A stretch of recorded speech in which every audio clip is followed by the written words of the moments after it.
Yes, you're still onto the economy today, and today we're looking at unemployment. That's the high rate of unemployment in the country.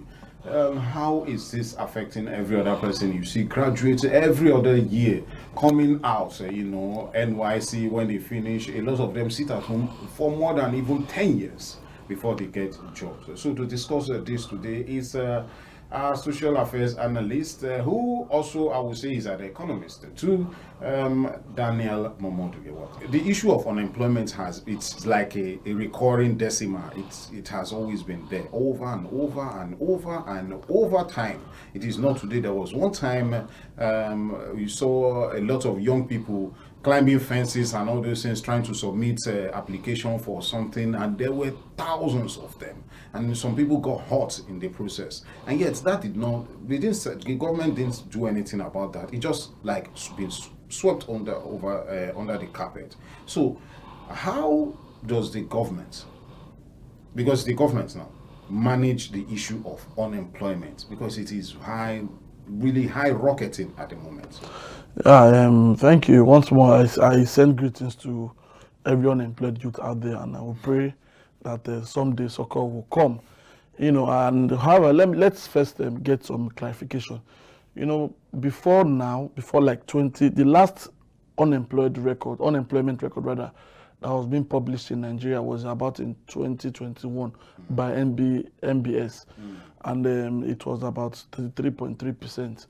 And as at this year, the MBS has come again to tell that they don't use that particular method to calculate. It's now 4.1, percent. And there have been so much outcry that is it that they are trying to, cover the statistic to deceive Nigerians. However, I need to make some clarification so we can actually go back and so we can have can understand better.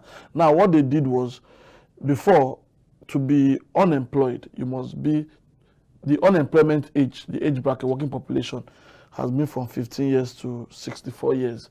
And you must work 40 hours per week before you can be said to be employed. But right now, they've now pegged it at 15 years to infinity. And you must work 1 hour per week. So that is why it has now dropped from 33.3% to 4.1%. So we still have the same people who are unemployed are still unemployed. You even have more. However, the figure has changed from 33.3% to 4.1%.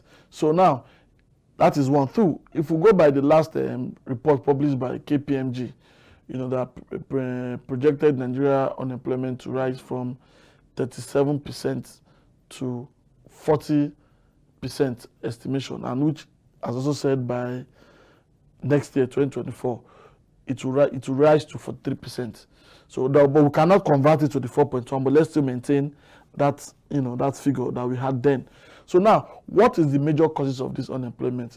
They are these that every year you have between 4 to 5 million, graduates who, the university churn out and they join the unemployment army.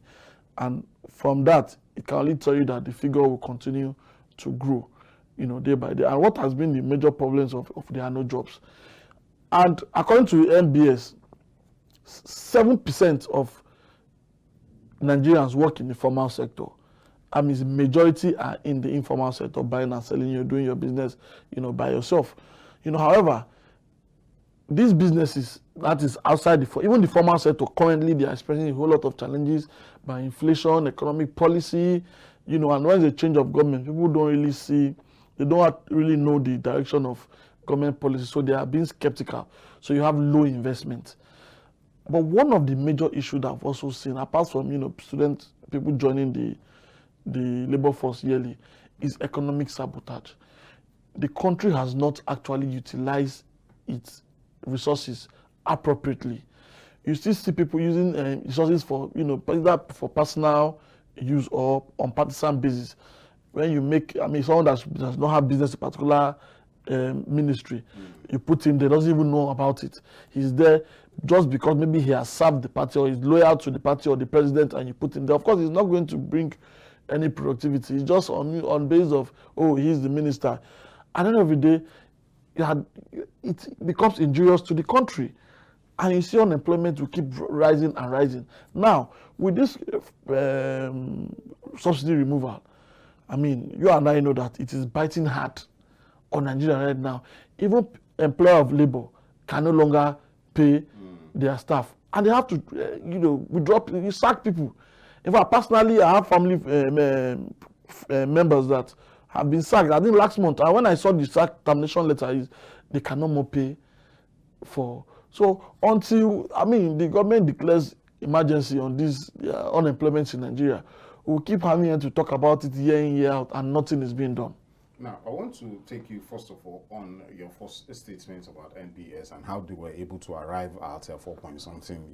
For me, it is deceiving. For me, it is like trying to tell the outside world out there that, oh, Nigeria has a very low unemployment rate.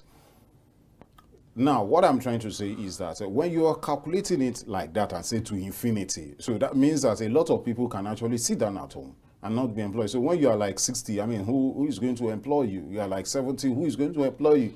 You don't even have the physical ability or the mental ability to do a lot of jobs. So the people who we are really trying to look at right now are just young guys who just left the universities, the colleges of education, the technical colleges, and the rest of them, who are seeking for some form of employment and who can actually give their active best from like 15 to like 45 or 50. And that is just it. And so if we calculate by that rate, I'm not trying to dispute the statistics of NBS, but I'm trying to say that looking at all those things, because I see people along the streets, on young people, and say, bros, how can we get job?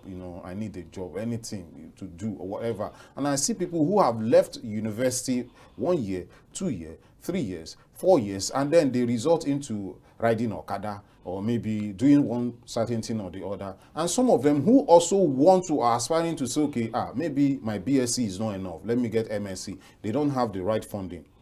Except if they are from rich families who their parents will say, oh, you can go and do masters, we'll pay for it, we'll foot it. They go and do their masters. Even doing your masters will not guarantee you getting any job. And when you get that job, it is not a good job. That's good paying job. So those are the aspects I'm looking at. Why do we continue to fall in that bracket? Firstly, according to the NBS, the most active, productive age of Nigerians is between 15 and 34, not even 45. Oh. That is one. Oh. Two, the argument, you cannot, on the flip side of it now, let us look at it this way. Now, when we use the former one, which is from 15 to 64, as recognized by ILO, International Labour Organization. Now they are now saying that what is the retirement age of judges in Nigeria? 70 years. How old do a professor retire at 70 years? So once they are using the former listing, once you reach clock 64, it means at 65, 66, they are still productive, but they are not accounted. Now they are now saying that they are bringing them back into the system. And then I also mentioned the former one, you have to work 40 hours per week, but this time you have to work 1 hour per week. You will still be seen as being employed. But that's not productivity. I just told you, said productivity, that's one. Two, employed. Employment is you have gainfully, you are being paid. Of course, we still have other kind of employment. You are employed, but the conditions for your employment are not favorable. That's another, carton of fish. But we are saying here. Wait, Daniel, let's go for a short break because I'm enjoying this interview now. We'll go for this little short break and we'll be right back to continue.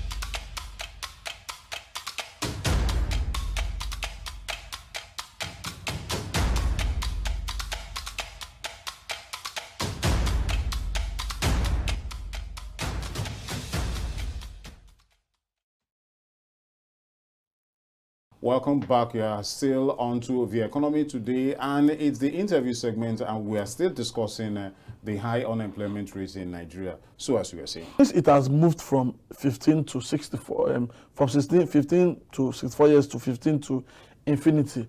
As long as one is, gainfully employed and you are earning something, then you can be seen as. So it's from 15 years to whatever. There's no age bracket, and once you work 1 hour, you are being paid. So what they are saying is, at the end of the day, even if you are 28 years and you don't have a job, and you are being asked if you get a job, will you do it? You say no. You are out of that calculation. So you must be someone that you don't have a job. If you see you would work, then you cannot be regarded as being unemployed. So now, regardless of those statistics, for me, I think when we now go by how many people are being unemployed, it now gives you, a better understanding, because some of the question was, how did they even arrive at their 4.1? How did they collect the samples? Of course, such questions were true, and the MBS said they have their own ways. They don't have to. I think before they used 35,000, now it's about almost 300. I don't know, but I know they've increased the number. So that's why you see that figure dropped to 4.1. And I also have to say this: when you look at other countries too, I think majority of the countries in the world too have also adopted this new model. That's why when you look at the countries with least number of unemployed people, like Qatar, they have 0.8. So when you see Qatar 0.8, Nigeria at 3%, you're like, wow. It means the whole of Nigerians will be unemployed. So, but when you look at countries like Singapore, Thailand, those are the countries with the least index of unemployment. It ranges between those 0.1 points. So what you're trying to say is that MBS is doing competition to looking at companies to say, oh no, we cannot be the one that has the highest unemployment. Exactly. They are not using the same standard so many other countries too use. I think it's only few African countries like South Africa that I think the unemployment is about 30% too, that still use the old, model. So right now, the MBS is now saying, no, let us come back. And of course, people are saying, why is it that is this new? Because as at 2020, 2021, that was the last time. In 2023, they are now bringing this new model. Why is it now that, this is the time they even need this government that has come to say we need hope to bring jobs? You are not covering the figures. We cannot even monitor, but they are saying that doesn't change, the idea that people who does not have work before now have work. No, they are not saying that. They are just saying that the model has changed. So we have to change with the model too. So, okay, now, before I ask my next question, there are some things I find very strange, with all this thing you have said now. I feel the MBS is actually lying to Nigerians and telling a very big fat lie out there to the rest of the world, because I know that in Qatar, some Nigerians who have left this country to those people are gainfully employed, and if they are gainfully employed, that means that the main residents of those countries are actually employed. Now, why is it that our industries are not, engineered enough they are not even there to be able to, because we have a lot of industries. Like as we were talking, before we, came in on board on this particular interview, that I just realized that we have even more of mining activities that are richer, than the crude oil itself. So those places can actually employ thousands of people. Then the issue of some other sectors that we have more of the informal sector too, that can actually be engineered to do that. That's the entrepreneurship sector that can actually be engineered to employ more people into it. Why is it that the government is not focusing on those two to do the right thing? Now, like we were saying, I said earlier that economic sabotage. Nigeria has so much potentials, but how do we translate these potentials into productivity has been the major problems we've had. And governments have come to promise heaven on earth. At the end of the day, when it comes to implementation, they fail. The same people who once questioned other administration, that you are not doing well, Nigerians should benefit this, they've even come on board, and they are even the figures are going worse even against them. So the question that now arises, what is the problem? So we can't say bad leadership is something, we've been scribed since 1960 to today. Bad leadership, yet this bad leadership has not changed. What do we do? should we now run away? I mean, now, in fact, it's very funny that the solution now to this jackpot syndrome, people are looking, instead of me being hopeless in Nigeria, let me run, look for another country and go and be washing plates on the. I mean, and the truth is, when you visit, when you know the kind of lifestyle they live there, under worst and harsh conditions, yet they prefer it than their own home, because you are in a society that even when you want to, you're on your own, try to make something for yourself, there are a whole lot of bottlenecks. Now, the president was in India, I think like a week ago, and he met with some businessmen. And one of the things he said, according to report, was that he is ready to remove the bottlenecks, that will inhibit them from investing in Nigeria.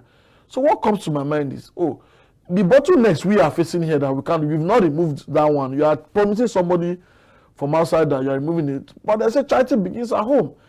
And if you have not delivered it at home, who would come and invest in a country where there's no security, there's no light, there's no good infrastructure, where your leaders, when you are sick, you go there for medical treatment. So if the white man comes and is sick, he has to go back for.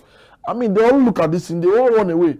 So many companies that are in Nigeria, they are packing up, they are moving elsewhere because of those harsh, conditions. And until we fix these things, we will keep, moving from one person coming to promise us and we fail and continue to another. Until these things are being addressed, why can't the government build under seaport apart from this congested Lagos seaport? There are waterways, even refineries. When you go to Kaduna, you will see. I never knew there was a refinery until I saw it. I was like, we don't have a refinery. The question is, why are they keeping it moribund? Why are they keeping it at that where it cannot produce to what we need? Why do you need a private individual to come and build under refineries, and you shroud it in so much secrecy? And the former president came and said they are doing opening the refineries. Until now, in fact, I visited them myself. The work that you need to do there, you see, need at least 3 to 5 years, at least. But they said they have opened it, so they are playing politics with everything, and that's why people are saying that this for ILO to even agree to that. Okay, let them change from this 15 to 64 to 15 to infinity. That the ILO are beginning to support playing politics. Because what ILO should be insist on is go and create jobs, not reduce number. What is our business with either 15 to 64? Create good things. Invest more money. Curb those leakages. The government will come and tell you that with the militants, the bus pipelines and what have you. That's a normal slang. You keep saying this thing. What are you doing about it? What are the things you are putting on ground to ensure that people, focus on academics? Because the truth is, if you want to build a veritable economy today, you cannot remove the role of education. Today, what is the budgetary allocation to education as recommended by UN? Nigeria is still falling short. The gap is every year is widening. So if you don't, today technology has come. You see young guys that are into skit making. They are using technology to earning serious money. Why can't our curriculum, school curriculum, absorb such kind of education? When you go to school, you learn about computer. People are talking about coding, AI, artificial intelligence now. We are still going to school to read what Kamal said. So until we begin to look at education that is functional and has the requirement of today's world, we will keep, going round and round.